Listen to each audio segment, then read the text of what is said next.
जय Shri Krishna. Gitaram Gurukul online classes में आज क्लास 12th आर्ट का राजनीति विज्ञान का भाग है दूसरा अध्याय 11 भारत की विदेश नीति की प्रमुख विशेषताएं और गुट निरपेक्षता। तो हमने कल पढ़ा था कि भारत की विदेश नीति की विशेषताएं क्या क्या है। आज हम पढ़ेंगे कि भारत की विदेश नीति में गुट निरपेक्षता की नीति को कैसे संलग्न किया गया है या शामिल किया गया है। हमारी जो विदेश नीति है वो गुट निरपेक्षता के संबंध में रहती है। भारत की जो विदेश नीति है वो गुट निरपेक्षता गुट निरपेक्षता। अब देखो गुट निरपेक्षता का अर्थ क्या है।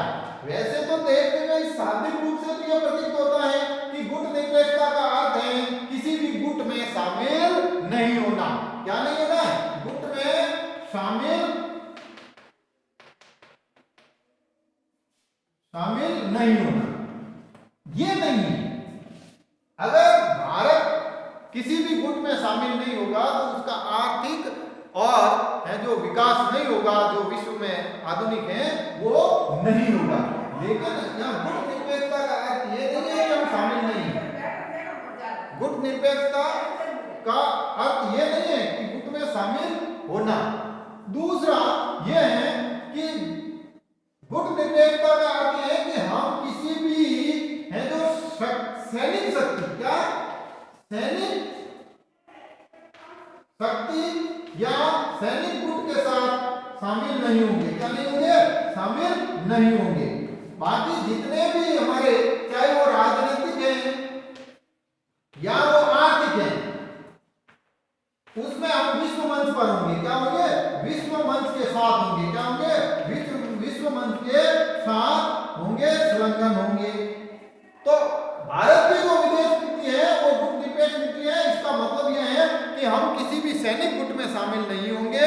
हम हैं जो भारत के जितने भी दुनिया के राजनीतिक या आर्थिक या सामाजिक संगठन हैं या विश्व को विकास पर पहुंचाने वाले संगठन हैं उनके साथ शामिल होंगे। गुट निरपेक्षता का अर्थ विश्व के किसी भी शक्ति गुट के साथ न जुड़कर स्वतंत्र रीति नीति का अनुसरण करना और सत्य का साथ देना, ये गुट निरपेक्षता का अंग। गुट निरपेक्ष आंदोलन के प्रमुख में भारत के पंडित जवाहरलाल नेहरू और गुट निरपेक्ष के जो आंदोलन था, जो गुट निरपेक्ष आंदोलन था उसमें भारत का नेहरू, दूसरे थे मिस्र के जो विदेश मंत्री थे वो थे अब्दुल नासिर। मिस्र के अब्दुल नासिर और यूगोस्लाविया के टीटो। यूगोस्लाविया के टीटो, ये जो तीन थे ये गुट निरपेक्ष आंदोलन के प्रेरणाकृत थे और इन्होंने गुट निरपेक्ष आंदोलन का है जो नीति को जारी किया। 17वें गुट निरपेक्ष आंदोलन जो सम्मेलन हुआ था 16 में वो वेनेजुएला में हुआ था और राजनीतिक वैज्ञानिकों का मत था कि गुट निरपेक्ष नीति का जन्म शीत युद्ध के समय विश्व के दो शक्ति केंद्रों के विभाजन के कारण। अब है वो पूछ रहे हैं कि गुट निरपेक्ष आंदोलन की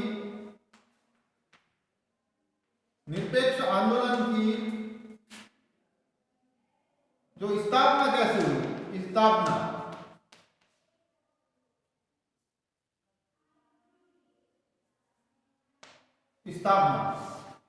तो उसका था शीत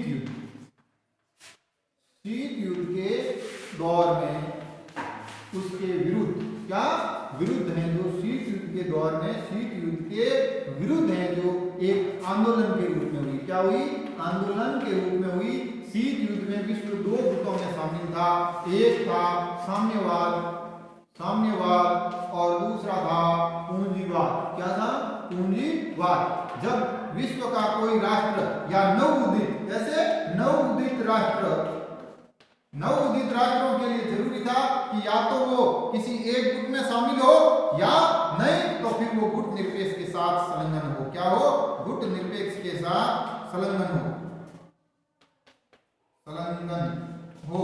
जब गुटनिरपेक्ष आंदोलन का प्रभाव बढ़ा और धीरे धीरे ये गुटनिरपेक्ष आंदोलन बढ़ा तो जो इसके कारण शीत युद्ध की कमजोरियां हुई और शीत युद्ध के बाद है जो सोवियत संघ का विघटन हुआ और इस विघटन से ही है जो दो गुटों का खात्मा हुआ और गुट निरपेक्ष जो हैं आज भी है जो अपनी रीति नीति में हैं।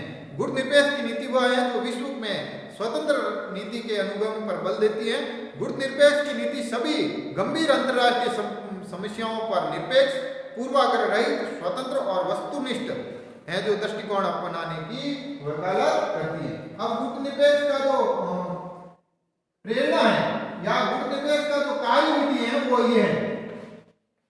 कार्य विधि कैसे कार्य करती है या क्रिया प्रणाली, कार्य प्रणाली वो है ये है। सबसे पहले तो ये है कि किसी भी समस्या पर ये अपनी है जो अंतर्राष्ट्रीय समस्याओं पर निरपेक्ष रहती है। अंतर्राष्ट्रीय समस्याओं पर निरपेक्ष रहती है। दूसरी जो इनकी बात थी कि ये किसी भी समस्याओं के साथ नहीं होता है, निरपेक्ष होता है। दूसरा है पूर्वाग्रह रहित, अर्थात अगर किसी के साथ वैमनस्य है, किसी के साथ मनमुटाव है, किसी के साथ वैचारिक मतभेद हैं, लेकिन अगर वो इस आंदोलन के तहत अगर वो कोई विशेष है जो प्रयास में या विकास में सहयोग कर रहे हैं तो वो पूर्वाग्रह हमें छोड़ना पड़ेगा। स्वतंत्र व वस्तुनिष्ठ,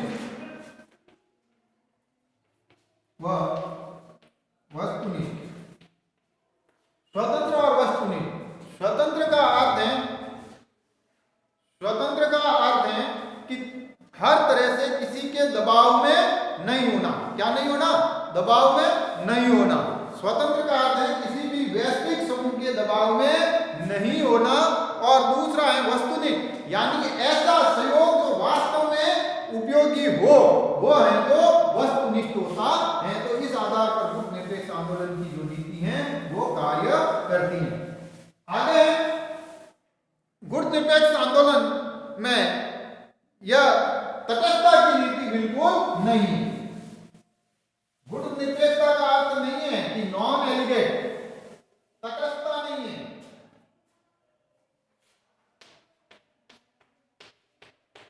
निरपेक्षता का अर्थ तटस्थता नहीं है, तटस्थ की नीति नहीं है। अर्थात दुनिया में भले ही कुछ हो हम तटस्थ रहेंगे, नॉन है जो एलिगेट्स रहेंगे, इस तरह से हम नहीं रहेंगे, लेकिन इसका तटस्थ नहीं है। गुट निरपेक्षता का ये कि हम शामिल नहीं होंगे। तटस्थता का अर्थ है किसी भी हालत में किसी भी गुट के साथ शामिल नहीं होना, अपनी यथा स्थिति को बनाए रखना है। जबकि भारत कहता है कि हम गुट निरपेक्ष हैं, अर्थात विश्व के विकास के सभी या सकारात्मक के सभी कार्यों के साथ हम साथ हैं और किसी भी सैनिक गुट के साथ हैं जो नहीं है। और यह नीति अंतर्राष्ट्रीय विवादों को शांतिपूर्ण और अहिंसक समाधान के लिए पक्षधर है। किसी भी समस्या का समाधान चाहते हैं शांतिपूर्ण व अहिंसक तौर तरीके के आधार पर ये तौर तरीके काम में लिया जाता है। अंतर्राष्ट्रीय समस्याओं का गुण दोष के आधार पर आकलन करके है जो वो शामिल होते हैं। गुण दोषों के आकलन के आधार पर है जो वो शामिल होते हैं। यह अंतर्राष्ट्रीय राजनीति की जटिलताओं से पृथक रहने की नीति नहीं है, बल्कि राजनीति में सार्थक योगदान देने की, यानी जटिलताओं से पृथक रहने की नीति नहीं है। ये सार्थक सहयोग की नीति है। जैसे वियतनाम समस्या थी, वियतनाम समस्या की जटिलताओं से दुनिया ने अमेरिका के साथ होने पर वो उससे अलग हो गए, भारत ने उसमें सहयोग दिया। इसी तरह ईरान इराक की समस्या थी, ये अमेरिका के समर्थन में नाटो वहां था, लेकिन दुनिया ने सहयोग नहीं किया, लेकिन भारत ने राजनीतिक स्थिरता के लिए वहां पर अपना सहयोग स्थापित किया। इसी तरह स्वेज नहर की समस्या थी, स्वेज नहर की समस्या में भी भारत ने अपना राजनीतिक सार्थक है जो सहयोग दिया था। और तीसरी बात है ये है जो संतुलन बनाने की नीति, अर्थात संतुलन है जो इस तौर तरीकों से बनाया जाता है। अंतरराष्ट्रीय स्तर पर कोई विवाद ना हो, एक बीच का रास्ता है जो इसमें। और भारत अंतरराष्ट्रीय राजनीति में स्वतंत्र नीति जो अन्य शक्ति के प्रभाव से मुक्त हो, अनुसरण के लिए अपने अधिक उपयोगी। और तीसरा इसका सबसे बड़ी बात है वो है स्वतंत्र नीति। क्या है स्वतंत्र नीति? एक ऐसी नीति, गुटनिरपेक्ष नीति, जिसमें है जो ज्यादा है जो कार्य योजनाएं शामिल रहती हैं। तो भारत की विदेश नीति में गुटनिरपेक्षता का जो महत्वपूर्ण आधार है, उस आधार को हमारा आज तक गुटनिरपेक्ष के 17 लगभग हैं जो सम्मेलन हो चुके हैं, और इसमें कई विकसित राष्ट्र, विकासशील राष्ट्र और हैं जो पिछड़े राष्ट्र भी शामिल हैं। और अपने 50 वर्ष के कार्यकालों की जो उपलब्धियां हैं, उसमें मुख्य रूप से इनकी जो उपलब्धियां थी वो थी उपनिवेशवाद और साम्राज्यवाद